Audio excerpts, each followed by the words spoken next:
I think hands down the most difficult thing to deal with when you have an alcoholic in the family is number one, their denial. They deny everything that they have an issue. And number two, they take no ownership of the problem. So I have a lot of people ask me, that they're kind of struggling with their addiction a little bit, and they don't even call it an addiction. They just want to ask me if they have a drinking problem. And I always say, well, the number one litmus test is why don't you just ask your friends and family if they think you have a problem. I guarantee you they will give you the correct answer. Maybe it may not be the answer that you want, but it will be a real answer. So let's get deep, let's dive deeper into this. I think one of the most difficult things as a family member to an alcoholic is when an alcoholic constantly minimalizes everything. They make everything smaller than it actually is, and they don't take into consideration the people in their life. For one example, I remember my wife got her first DUI, and she was supposed to pick me up at an auto shop. My car was in the shop. I ended up waiting for 8 hours. She actually got stuck in a DMV traffic location, sobriety checkpoint, rather. And, she couldn't, she got a DUI. They caught her in there. And her excuse was, well, it was just bad timing. It was bad timing. It was unfortunate. I didn't know that the sobriety checkpoint was there and I got caught.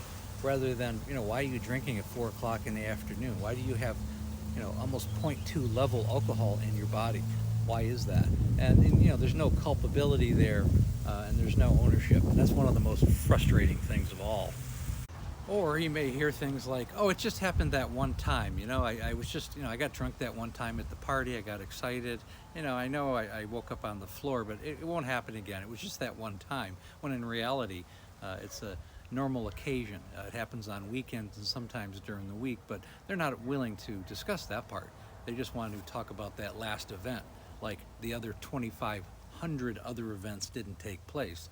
Again, they're not taking ownership. And this is a time when family members need to step in unquestionably, or they need to part ways.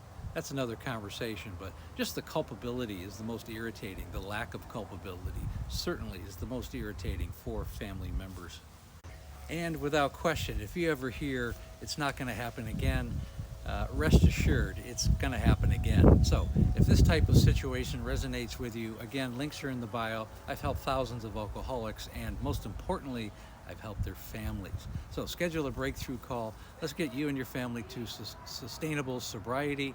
And again, I have a Facebook group called Amanda, A Cautionary Tale. Join that. Like, share, comment.